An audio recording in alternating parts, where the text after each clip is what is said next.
नमस्कार विद्यार्थी मित्रांनो, पालकांनो आणि शिक्षकांनो. आज आपण एका महत्त्वाच्या विषयावर बोलणार आहोत. 10वी पास झाल्यानंतर 11वीला मुलांनी आता प्रवेश घ्यायला सुरुवात केलेली आहे. संपूर्ण महाराष्ट्रभर 11वीत प्रवेश घेतलेल्या विद्यार्थ्यांच्या क्लासेसबद्दल चर्चा सुरू झालेली आहे. मित्रांनो, आज आपण अशा एका विषयावर बोलणार आहोत की हा विषय वास्तविकपणे आज या ठिकाणी मांडण्यामागे माझा उद्देश असा आहे की कुठेतरी पालक, विद्यार्थी आणि शिक्षक यांनी थोडंसं विचारमंथन करण्याची गरज आहे असं मला वाटतं. तर आजचा विषय आहे डेमो लेक्चर आणि या डेमो लेक्चरचं वास्तव. विद्यार्थी मित्रांनो, पालकांना आणि शिक्षकांना, मी सर्वप्रथम विद्यार्थ्यांना विचारेन की खरंच विद्यार्थ्यांनी शिक्षकांचं डेमो घेणे योग्य आहे का? आणि शिक्षकांना मी असं विचारेन की खरंच शिक्षकांनी विद्यार्थ्यांसमोर डेमो देणे योग्य आहे का? कारण असं की 10वी पास झालेला मुलगा, ज्याचं मुळातच ज्ञान हे 10वीपर्यंतचं आहे, असा हा विद्यार्थी एका वेल क्वालिफाईड, हायली क्वालिफाईड शिक्षकाचा डेमो घेतो. ज्या शिक्षकाने मागील 15 वर्ष, 20 वर्ष, 25 वर्ष ज्या विषयाचं टीचिंग केलेलं आहे, अशा अनुभवी तज्ज्ञ शिक्षकाचं डेमो घेणारा व्यक्ती अर्थात 10वी पास झालेला विद्यार्थी. कुठेतरी हे इक्वेशन जर आपण पाहिलं ते कधीच मॅच होऊ शकत नाही. आणि त्यामुळे डेमोची जी पहिली पायरी आहे ती पहिली पायरी चुकीची वाटते. मग डेमो कुणी घ्यावा?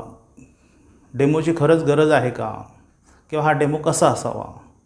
याबद्दल थोडंसं माझं मत मी मांडतो आहे की सर्वात प्रथम डेमोची गरज आहे असं पालकांमध्ये हा जो प्रचार आणि प्रसार झालेला आहे महाराष्ट्रभर, याच्यावर थोडासा मी प्रकाश टाकतो की डेमो म्हणजे काय. की पालकांना विशेष करून मी सांगेन की डेमो म्हणजे काय. आपण काय विचार करतो की माझ्या मुलाला हे जे कोणी शिक्षक आहेत क्लासेसवाले, हे कसं शिकवतात, त्यांनी शिकवलेलं माझ्या मुलांना समजते की नाही, आणि जर ते समजत असेल तरच मी क्लासला ॲडमिशन घेणं योग्य. तर मला एक तुम्हाला थेट प्रश्न विचारायचा आहे, हाच क्रायटेरिया तुम्ही शाळा किंवा कॉलेजला ॲडमिशन घेताना ठेवता का? तर नाही. आपण घेतो का शाळेतल्या शिक्षकांचा डेमो आणि त्यानंतर ठरवतो का शाळेत प्रवेश घ्यायचा आहे? कॉलेजमध्ये असं करतो का आपण की कॉलेजच्या शिक्षकांचा डेमो घ्यावा आणि नंतर मग त्या ठिकाणी ॲडमिशन घ्यावं? तर नाही. निश्चितच याचं उत्तर नाही आहे. मग कुठेतरी आपण दुहेरी भूमिका वेगवेगळ्या ठिकाणी घेतो आहे असं वाटतं मला. त्यामुळे डेमो घेताना किंवा डेमोची मागणी करत असताना काही गोष्टींची माहिती एक पालक म्हणून आपल्याला असणं आवश्यक आहे. आपली मुलं ही अज्ञ आहेत. आपण जे बोलणार त्याचं ते अनुकरण करणार. आता विद्यार्थी मित्रांना मी असं सांगेन की आपण जेव्हा एखाद्या क्लासेसच्या डेमोला जातो तेव्हा नेमकं त्या ठिकाणी आपण काय पाहतो? निश्चितच 10वीतून 11वीत गेल्यानंतर तुमचं कॉलेजचं शिक्षण सुरू होणार आहे. त्यामुळे थोडीशी मनात भीतीसुद्धा आहे. नवीन विषय, नवीन वातावरण, नवीन शिक्षक, या सगळ्या गोष्टींचं दडपण असतंच. आणि त्यातही सगळ्यात मोठं दडपण असतं की 11वीचे हे सगळे विषय मला कळतील की नाही. फिजिक्स असो, केमिस्ट्री असो, बायोलॉजी असो, इंग्लिश असो, मॅथ्स असो, हे सगळे विषय मला कळतील का? मला 10वीपर्यंत ज्या पद्धतीने शिक्षकांनी मला शिकवलं आहे, मला समजून घेतलं आहे, माझ्या सगळ्या समस्यांचं निराकरण केलं आहे, ते खरोखर अशा पद्धतीने 11वीला होईल का? 11वी शिक्षक कसे असतात? कॉलेजचे शिक्षक कसे बोलतात?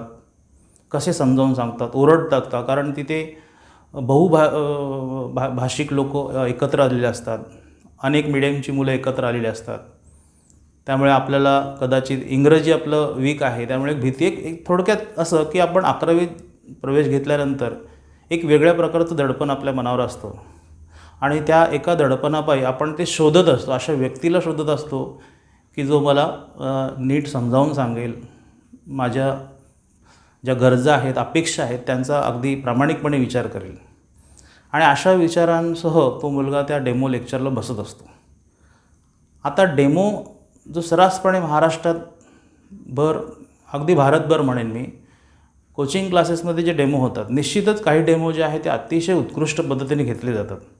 कारण त्या डेमोचं एक अत्यंत सिस्टमॅटिक फॉर्मॅट कोचिंग क्लासेसने तयार केलेला असतो. पण हे असं असलं तरी खूप सारे क्लासेस डेमो हा केवळ एक असा प्रकार आहे की आपल्या क्लासला जी डेमोला मुलं बसली त्या सर्वच्या सर्व मुलांनी माझ्या क्लासमध्ये ॲडमिशन घेतलं पाहिजे. आणि त्यासाठी म्हणून डेमोसाठी त्या विद्यार्थ्यांना जास्तीत जास्त खुश करण्याचा प्रयत्न केला जातो. आता मी पालकांना विचारेन की डेमोमध्ये नेमकं काय होतं हे तुम्हाला त्याची कल्पना असते का? किंवा विद्यार्थी तुम्हाला जेव्हा त्या डेमोचा फीडबॅक देतात तेव्हा ते काय फीडबॅक देतात? उदाहरणार्थ समजा तुम्ही माझ्या डेमोसाठी मुलांना बसवलं. त्या मुलांना मी विषय जो आहे तो थोडक्यात मांडला आणि इतर गोष्टी चांगल्या चांगल्या सांगितल्या आणि त्यांना आकर्षित करण्यासाठी अशा काही त्यांना गोष्टी दाखवल्या की ज्यामुळे ती मुलं खुश झाली. एखादं गाणं म्हणून दाखवलं, एखादा जोक म्हणून दाखवलं किंवा थोडंसं अंगविक्षेपाने काही गोष्टी सादर केल्या तर मुलं खुश होतात, कनेक्ट होतात. चला, मला एक समजून घेणारा माझ्यासारखाच कोणीतरी मला शिकवणारा व्यक्ती मिळाला. मात्र त्या ठिकाणी विषयाचं ज्ञान, त्या शिक्षकाचं विषय प्रवेश कशा पद्धतीने त्या शिक्षकाने केलेलं आहे, त्या शिक्षकाचं बोर्ड प्रेझेंटेशन कसं आहे, त्या शिक्षकाचा आवाज कसा आहे, त्याचं फेशियल एक्सप्रेशन कसं आहे, त्याची क्लासरूम मुवमेंट कशी आहे, यासारख्या ज्या तांत्रिक गोष्टी आहेत त्या गोष्टी तो विद्यार्थी त्याची मुळातच कुवत जी आहे ती तेवढी नसल्याकारणे ह्या गोष्टी कुठेतरी त्या ठिकाणी मिस होतात. आणि तो विद्यार्थी त्या ठिकाणी घरी जाऊन आई बाबांना सांगतो, आई लेक्चर अतिशय चांगलं झालं आणि ह्या क्लासेसला मला तू ॲडमिशन घेऊन दे. आणि मग आपला मुलगा खुश आहे, आनंदित आहे, समाधानी आहे पाहिल्यानंतर आपणही पटकन जाऊन ॲडमिशन घेतो आणि त्याचा क्लासेसचा प्रवास सुरू होतो. हा एक प्रकार झाला. दुसरा एक प्रकार असा होतो की डेमोसाठी अत्यंत तज्ज्ञ शिक्षक हायर केले जातात, व्हिजिटिंग फॅकल्टी बोलवले जातात आणि त्या ठिकाणी त्यांच्या माध्यमातून हा डेमो दिला जातो. निश्चितपणे तो डेमो अतिशय चांगला होतो. पण मग पुन्हा तोच प्रश्न की हे डेमो दिलेले जे शिक्षक आहेत, हा उत्कृष्ट शिक्षक जो आहे हा तो त्या क्लासेसला कंटिन्यू राहील का? किंवा तो वर्षभर माझ्या मुलाला तो विषय शिकवेल का? मग एक अपेक्षा आपण त्या ठिकाणी धरून ठेवतो आणि मग पुढे जाऊन काही अशा गोष्टी आपल्या कानावर येतात, समजतात, पाहायला मिळतात की ते शिक्षक त्या डेमोपुरतच होते आणि एखाद महिन्यानंतर 2 महिन्यानंतर ते शिक्षक त्या क्लासेसला डिस्कंटिन्यू झाले. आणि मग कुठेतरी मग आपण फी भरलेली असते आणि मुलांनी त्या ठिकाणी शिकायला सुरुवात केलेली असते आणि मग क्लासेसच्या त्या सगळ्या गोष्टींना आपण बळी पडून अक्षरशः त्या ठिकाणी आपण ते पुढचं शिक्षण घेत असतो. तिसरा एक प्रकार असा होतो की डेमोमध्ये जे शिक्षक इंट्रोड्यूस केले जातात, आता त्यांच्या विषय ज्ञानाबद्दल थोडंसं मी सांगतो. उदाहरणार्थ आपण केमिस्ट्रीचा विचार करू. केमिस्ट्री हा जो सब्जेक्ट आहे याच्यामध्ये वेगवेगळे विभाग आहेत, वेगवेगळे त्याच्यामध्ये प्रकार आहेत. इनऑर्गॅनिक, ऑर्गॅनिक असे आपण जर विचार केला तर ऑर्गॅनिकचा स्पेशलिस्ट असेल किंवा इनऑर्गॅनिकचा स्पेशलिस्ट असेल किंवा फिजिकलचा स्पेशलिस्ट असेल किंवा ॲनालिटिकलचा स्पेशलिस्ट असेल तर त्याने त्याच विषयाचं शिकवायला हवं. उदाहरणार्थ समजा मी ऑर्गॅनिकचा स्पेशलिस्ट आहे किंवा माझं पोस्ट ग्रॅज्युएशन जे आहे ते ऑर्गॅनिकमध्ये झालेलं आहे आणि मला डेमोसाठी जर बोलवलं तर निश्चितपणे मी ऑर्गॅनिकचा स्पेशलिस्ट असल्याने मी लेक्चर हे चांगलंच घेणार आहे. माझं लेक्चर जे आहे ते अतिशय व्यवस्थितपणे मुलांपर्यंत डिलिव्हर होणार, ते समजणार, मुलं खुश होणार. कारण त्या विषयात मी स्पेशलिस्ट आहे. त्यामुळे मला सोपं करून सांगण्याची माझी पद्धत आहे ती निश्चितच त्या पद्धतीची असणार आहे की ज्या पद्धतीने मुलांना अपेक्षा आहे. आणि हे शिक्षक जे आहेत ते मुलांमध्ये विद्यार्थीप्रिय होतात. आणि मग असं दिसून काही दिवसानंतर की ऑर्गॅनिकचे सगळे चॅप्टर संपले, परंतु त्या शिक्षकाची पॉप्युलॅरिटी लक्षात घेऊन कोचिंग क्लासेसचे संचालक कधीकधी त्या शिक्षकांना इनऑर्गॅनिकसुद्धा घ्यायला लावतात. पण जसं इनऑर्गॅनिक सुरू होतं तसं मुलं हळूहळू, जी मुलं स्टुडियस आहेत, सुज्ञ आहेत, मुलं ज्यांना विषयातलं ज्ञान आहे, त्या विद्यार्थ्यांच्या कुठेतरी ती गोष्ट हळूहळू लक्षात येऊ लागते की सरांनी इनऑर्गॅनिक व्यवस्थित जस्टिफाय नाही केलं. पण अशा परिस्थितीमध्ये ही मुलं आपल्या आईवडिलांना सांगू शकत नाही, कारण ह्या शिक्षकांचा अतिशय चांगला फीडबॅक त्यांनी आईवडिलांना दिला आहे. आणि कुठेतरी आता माझी क्लासेसमध्ये कुचंबणा होते असं त्यांना वाटू लागतं, पण ते आईबाबांजवळ सांगू शकत नाही. क्लासेसमध्ये कित्येकदा हे विद्यार्थी ही काउन्सिलरजवळ, क्लासेसच्या ॲडमिनिस्ट्रेशनमध्ये किंवा क्लासेसचे मेन ओनर आहेत त्यांच्याजवळ ही गोष्ट थेट मांडतातसुद्धा. परंतु मग तिथे अशा काही गोष्टी सांगितल्या जातात किंवा ती हतबलता दर्शवली जाते की तुमचा काही प्रॉब्लेम असेल तर आपण शिक्षकांशी मी बोलतो, मी त्यांना समजावून सांगतो, तुम्हाला समजेल अशा भाषेत शिकवायला सांगतो. आणि कुठेतरी त्यांची काही अशा गोष्टी सांगून बोळवण केली जाते आणि तो विषय तसाच राहतो. बिचारी मुलं पुन्हा पुन्हा विचारण्यासाठी कचरतात आणि त्यामुळे अक्षरशः ती मुलं त्या शिक्षकाबरोबर वर्ष काढतात. आणि कुठेतरी त्यांचा बेस जो आहे, मी तर 11वीच्या बाबतीत म्हणेन की त्यांचा बेस जो आहे तो 11वीमध्ये कुठेतरी वीक झालेला असतो. आणि म्हणून एखादा शिक्षक त्या शिक्षकाबद्दलची आपली मतं देण्याऐवजी आपण ह्या डेमोबद्दल थोडंसं बोलूया की डेमो ही कल्पना मुळात जी आहे ती कशी असायला पाहिजे, डेमो कुणी घ्यायला हवा, डेमो कुणाला घ्यायचा अधिकार आहे. उदाहरणार्थ आपण असं केला की मी जर 10वी पास झालो आहे तर मी 9वीच्या शिक्षकाचा डेमो किंवा 9वीमध्ये जो कोणी मला शिकवणारी व्यक्ती आहे, मग ती ताईदादा असो, आईबाबा असो किंवा कोणी जवळचे मित्रमैत्रीण असो, यांनी जर 9वीच्या विषयावर जर एखादं लेक्चर घ्यायचं ठरवलं तर मला त्या विषयाचे ज्ञान आहे, मला 9वीमध्ये मी ज्या गोष्टी शिकलो आहे मला माहिती आहेत, हे कसं सांगितलं गेलं पाहिजे किंवा हे कसं सांगितल्यावर त्याला सोपं म्हणता येईल. म्हणजे 9वीच्या विद्यार्थ्याचा डेमो 10वीचा विद्यार्थी घेऊ शकतो. आणि म्हणूनच डेमोमध्ये कोणत्या गोष्टी असायला पाहिजेत की डेमो मुख्यतः कोणी घ्यायला हवं आहे. आता बऱ्याच त्या क्लासेसमध्ये फार सुंदर सिस्टीम आहेत की ज्या ठिकाणी खूप बारकाईने शिक्षकांची निवड प्रक्रिया केली जाते.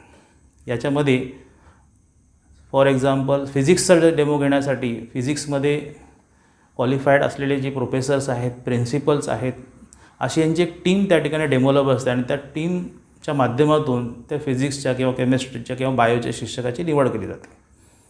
आता या निवडमध्ये काय असतं की आता मी तुम्हाला काही मगाशी पॉईंट सांगितले, कोणत्या अँगलने त्याचं ॲनालिसिस केलं जातं. एखादा शिक्षक जे आहे त्याचं क्वालिफिकेशनवर प्रश्न नसतो, कारण पहिली पायरी त्यांनी जो बायोडेटा दिला आहे त्या बायोडेटामध्ये आपलं क्वालिफिकेशन दिलेलं असतं. म्हणजे त्याची शैक्षणिक पात्रता आहे त्याबद्दल त्यांनी पूर्तता केलेली आहे. आणि मग अशा वेळेला त्या शिक्षकाला जेव्हा डेमोसाठी बोलवलं जातं त्या ठिकाणी मग कसं असायला पाहिजे, तर त्या ठिकाणी डेमोसाठी जे शिक्षक बसतात ते वेगवेगळ्या अँगलने त्याचं ॲनालिसिस करतात. उदाहरणार्थ एक शिक्षक फक्त त्या शिक्षकाचं बोर्ड प्रेझेंटेशन ॲनालाइज करत असतो, एक शिक्षक फक्त त्याचं विषय ज्ञान सब्जेक्ट नॉलेजच चेक करत असणार, तिसरा शिक्षक त्याची क्लासरूम मुवमेंट त्याचं फेशियल एक्सप्रेशनच पाहत असणार, तिसरा शिक्षक आहे तो विषय प्रवेश कसा करतो, तो विषय कसा मुलांना सुलभ आणि सोपा करून सांगतो याचंच ॲनालिसिस करत असतात. असे वेगवेगळे अनेक ॲस्पेक्ट्स आहेत ज्या अँगलने ते लेक्चर ॲनालिसिस करून एक त्याचा कलेक्टिव्ह रिपोर्ट जो आहे तो आणला जातो समोर आणि त्यावर नंतर त्या शिक्षकाची निवड होते. ही निवड शास्त्रीयदृष्ट्या अतिशय बरोबर आहे. आणि एकदा का अशा शिक्षकाची निवड झाली तर मग त्या शिक्षकाला पुन्हा एका 10वी पास झालेल्या मुलासमोर डेमो देण्याची गरज नाही. या मताशी मी अगदी ठाम आहे. आणि म्हणून मी महाराष्ट्रातील विद्यार्थ्यांना, शिक्षकांना सांगेन की ज्या कोणत्या क्लासेसला तुम्ही प्रवेश घ्याल किंवा घेण्याचा विचार करत असाल तर त्या ठिकाणी जे शिक्षक जे पाठवलेले आहेत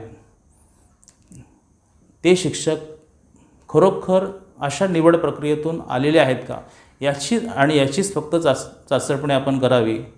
आपल्या 10वी पास झालेल्या मुलाला अशा प्रकारच्या कोणत्याही गोष्टीचं आपण प्रोत्साहन देऊ नये की बाळा तू ह्या क्लासच्या डेमोला जा, त्या क्लासच्या डेमोला जा, मग सगळे डेमो चेक कर आणि ते डेमो झाल्यानंतर मग आपण ठरवू तुला कुठल्या क्लासला जायला पाहिजे किंवा कोणत्या क्लासला नाही जायला पाहिजे. बघा पालकांनो, फी हा भाग महत्त्वाचा नाही आहे.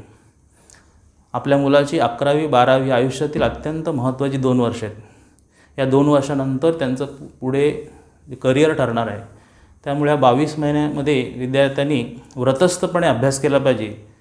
कारण कितीही चांगला शिक्षक शिकवणारा असला, कितीही चांगला क्लास असला, कितीही चांगली सिस्टीम असली तरीसुद्धा जोपर्यंत तो विद्यार्थी सेल्फ स्टडी करत नाही तोपर्यंत कोणताही क्लास किंवा कोणताही शिक्षक किंवा कोणती सिस्टीम ही त्याला त्याच्या करिअरला न्याय देऊ शकत नाही.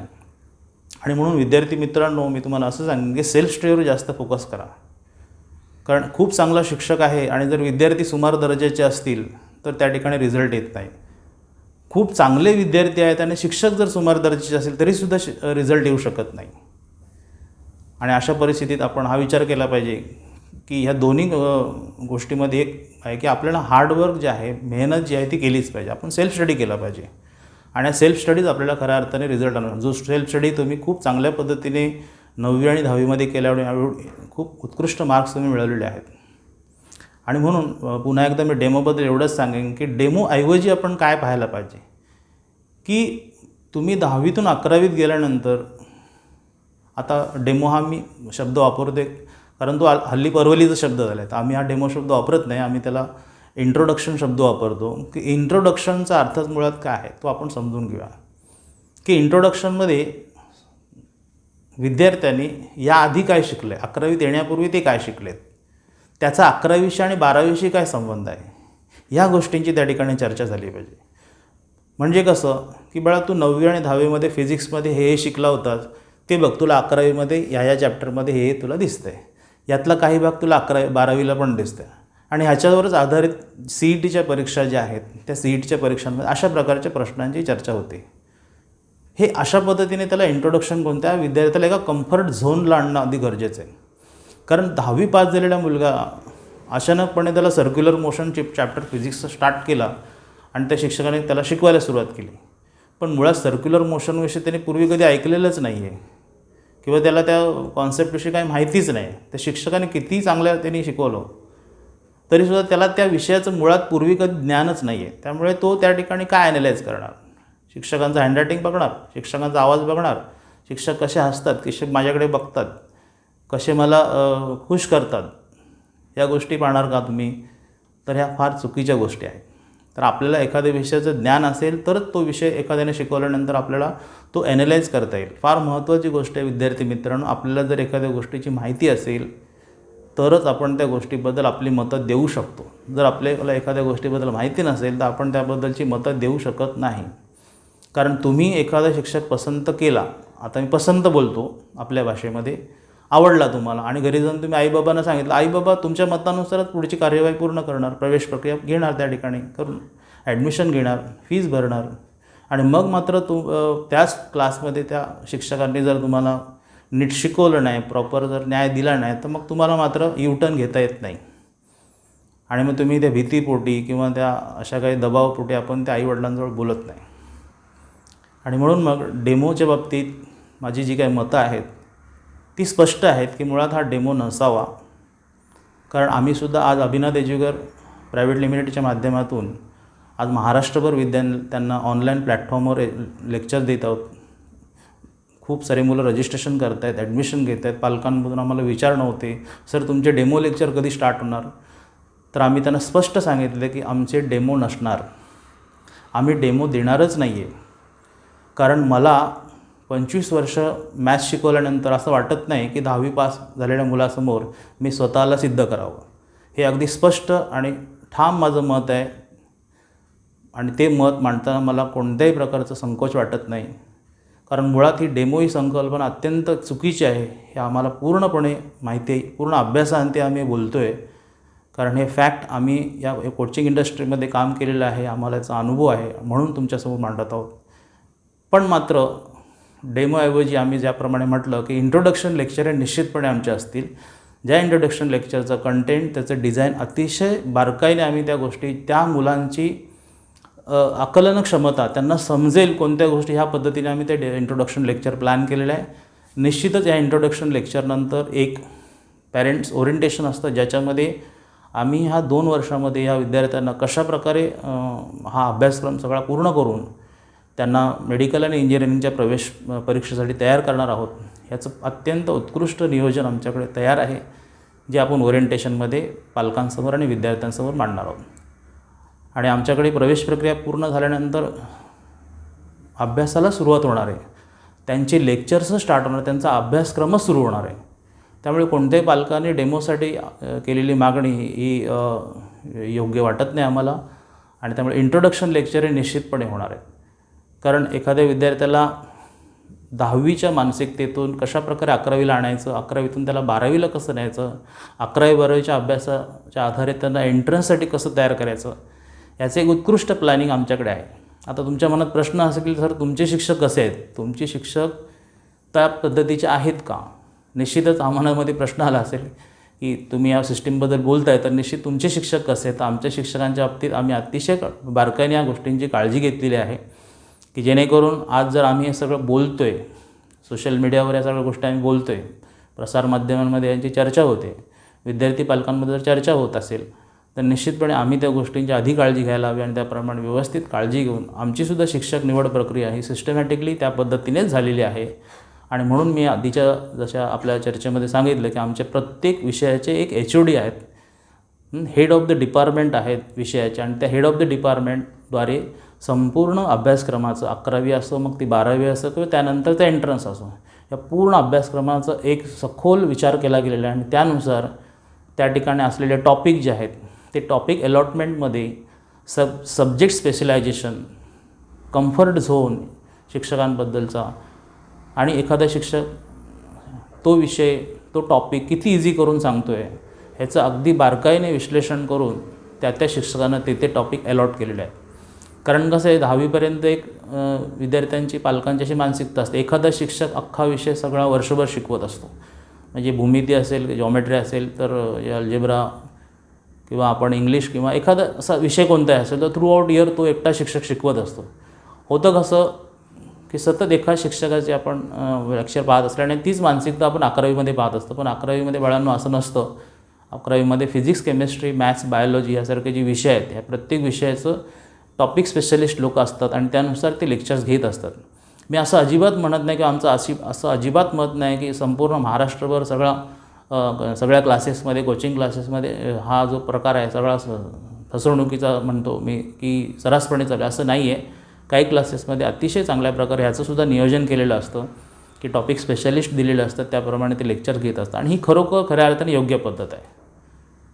म्हणजे सांगायचं तात्पर्य काय की एखादा स्पेशलिस्ट असेल तो जसं आपण डोळ्यांचा स्पेशलिस्टकडे जातो, त्याच्याकडे जाऊन आपण नाकाबद्दल चर्चा नाही करू शकत की माझं नाक दुखते, माझं नाक जरा चेक करा, नाही करू शकत. कदाचित चेक करतील, थोडीफार औषधं देऊन तुम्हाला पाठवतील, पण तो स्पेशलिस्ट नाही, तो व्यवस्थित त्याचं ॲनालाइज करू शकत नाही. त्यामुळे थोडंसं आपण या गोष्टींचा पालक म्हणून विचार करावा, विद्यार्थ्यांनी विचार करा. आणि शिक्षकांना मी नक्कीच हे सांगेन की तुम्ही जर कॉन्फिडंट असाल, तुम्ही तुमच्या विषयांबद्दल पूर्ण ज्ञान ठेवून असाल, तुमचा प्रदीर्घ अनुभव असेल तर मुळातच अशा गोष्टींना तुम्हीसुद्धा तयार होऊ नका.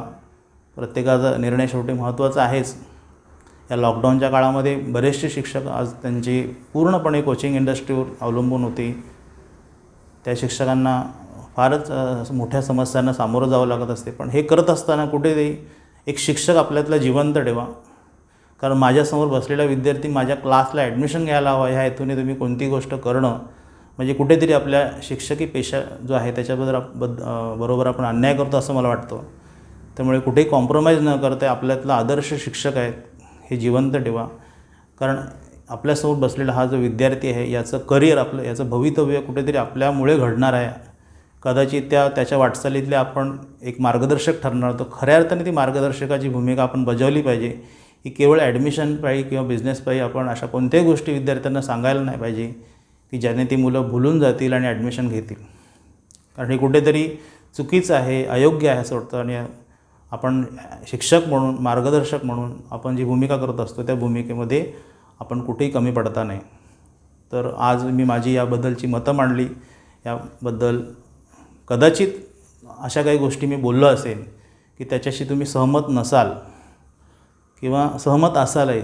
सहमत नसाल तर निश्चितच तुम्ही माझ्याशी संपर्क करा. आपण बसूया आणि तुमच्याशी सगळ्या गोष्टी डिस्कस करूया. आणि जर अशा काही गोष्टी होत असतील तर आपण त्याविरुद्ध निश्चितपणे एक मोहीम उघडून हा जो सगळा प्रकार आहे, म्हणजे मोहीम म्हणजे कोणाविरुद्ध आपल्याला लढायचं नाही, भांडायचं नाही. फक्त आपण हा कुठेतरी एक विचार पालकांच्या मनामध्ये, विद्यार्थ्यांच्या मनामध्ये रुजव्या की बाळा मी 25 वर्ष हा विषय शिकवतो आहे, तेव्हा खरोखर मला तुला न्याय देताना ते मी सगळं करणार आहे, पण केवळ मी चांगला दिसत नाही, मी चांगला बोलत नाही आहे किंवा मी चांगले कपडे घालत नाही आहे किंवा असे काही एक्सपिरियन्स म्हणजे बेसिकली मलासुद्धा असा एक्सपिरियन्स आलेला आहे की माझं राहणीमान असं असल्याकारणाने एका क्लासला मला असा अनुभव आलेला आहे की ते सर जे आहे ते अगदीच सामान्य येतात आणि ते आम्हाला शिकवणं चांगलं आहे, पण ह्या सगळ्या गोष्टीमध्ये आणि लिटरली त्या क्लासेसच्या ॲडमिनिस्ट्रेशनमधून मला विचारणार, सर आप जरा आपका जो लेक्चर होता है बहुत अच्छा होता है, लेकिन आप जरा अच्छी तरह से आओ, कैसे आओ अच्छी तरह से, तो संडे सैटरडे को तो आप जरा इनफॉर्मल में आया करो, आप हमेशा फॉर्मल में रहतो. तर हे असे काही एक्सपिरियन्स मला सुद्धा आलेले आहेत त्या कोचिंग इंडस्ट्रीमध्ये. तर मुळात पु ल देशपांडेंचं एका ठिकाणी मी वाचलेलं आहे की वेश असावा बावळा परंतु अंगी असाव्या नाना कळा. फार सुंदर वाक्य होतं आणि ते माझ्या आयुष्यात मी अतिशय चांगल्या प्रकारे मी निभावत आलेलो आहे आणि त्यामुळे माझ्यातला शिक्षक जो आहे तो प्रामाणिक आहे आणि विद्यार्थ्यांना देताना मी माझं शिकवणं हे महत्त्वाचं समजतं, बाकी सगळ्या गोष्टींना महत्त्व नाही आहे. ज्या आवश्यक आहेत त्या गोष्टी ते सगळ्या दिल्या जातात. तेव्हा शिक्षक मित्रांनो, माझा एक व्यक्तिगत अनुभव तुमच्याबरोबर मी शेअर केलेला आहे, तर निश्चित याचा विचार करावा आणि मला असं वाटतं की मी तुम्हाला काही गोष्टींचा एक दृष्टिकोन जो आहे तो दिला असं मला वाटतं. त्यातून तुम्ही निश्चितच याचा विचार करून इथून पुढच्या काळामध्ये विद्यार्थ्यांना न्याय देताना आपण या सगळ्या गोष्टी करूया. तर विद्यार्थी पालकांनो आणि शिक्षक मित्रांनो, धन्यवाद.